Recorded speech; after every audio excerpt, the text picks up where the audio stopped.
आज मैं आपके लिए वीडियो लेकर आया हूँ, बहुत ही मज़ेदार वीडियो है कि आज देखिए बाहर जो आज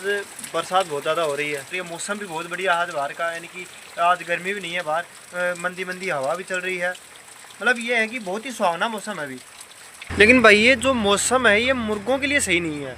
क्योंकि आप देख रहे हो कि फार्म के अंदर अभी भी पंखे जो हैं वो कंटिन्यू चल रहे हैं, क्योंकि फार्म का जो टेम्परेचर है वो मेंटेन नहीं है। यानी कि बाहर बरसात हो रही है, मान लिया बाहर बरसात भी है, ठंडा मौसम भी है, तो भाई फार्म के ऊपर मौसम का कोई मतलब नहीं है कि मौसम चाहे कैसा ही हो, हमें फार्म के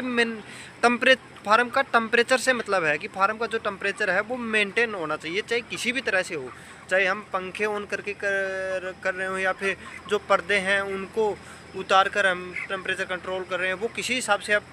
करते हो, लेकिन हमारा मकसद ये है कि हमें तो फार्म का टेम्परेचर मेंटेन रखना है।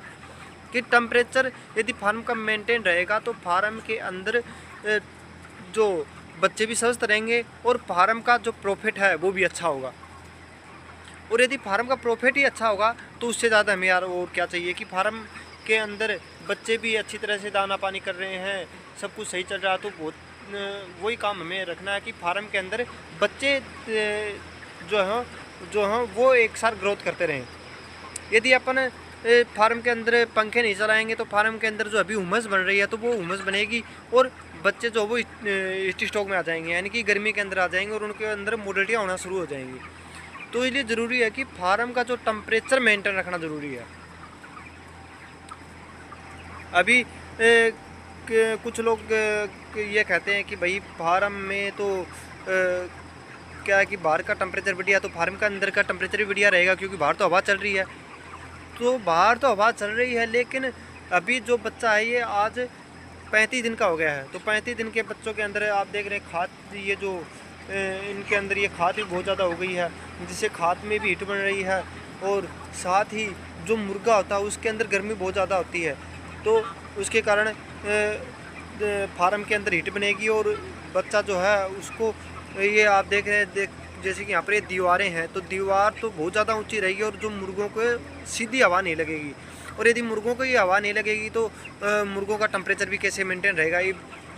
अभी फार्म के अंदर पंखे चल रहे हैं, लेकिन बच्चों ने अभी भी कुछ बच्चे जो हैं वो मुंह पाड़ के सांस ले रहे हैं, यानी वो हाँफ रहे हैं, क्योंकि उनको अभी भी टेम्परेचर मेंटेन नहीं मिल रहा है, क्योंकि फार्म के अंदर अभी भी ह्यूमिडिटी बनी हुई है, हुमस बनी हुई है। तो ह्यूमिडिटी के कारण बच्चों को सही टेम्परेचर अभी भी नहीं मिल रहा है, लेकिन पंखों से उनको कुछ राहत मिल गई है, यानी कि ज़्यादा गर्मी नहीं है फार्म के अंदर। जो गर्मी बनती है वही पंखों के द्वारा बाहर चली जाती है। तो भाई इस कारण से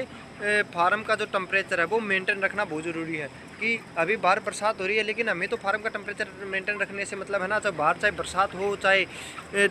हवा कैसा भी मौसम हो बाहर का, लेकिन फार्म का टेम्परेचर मेंटेन रखना बहुत ज़रूरी है। तो इसलिए दोस्तों यही रीज़न है कि पंखे फार्म के अंदर इसी कारण से चल रहे हैं कि जो फार्म का जो वेंटिलेशन है वो बाहर के मौसम से सही नहीं हो रहा था। कि मैंने पहले अपने तिरपाल जो थे वो नीचे उतार दिए थे, लेकिन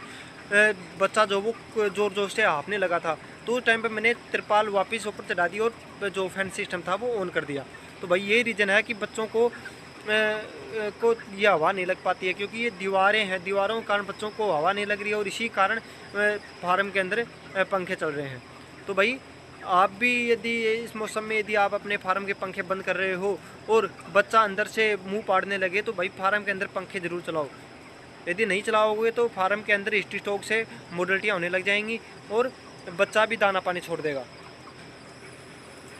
तो भाई आज की वीडियो में इतना ही। अच्छी लगी मेरी ये जानकारी आपको तो मुझे कमेंट करके ज़रूर बताना।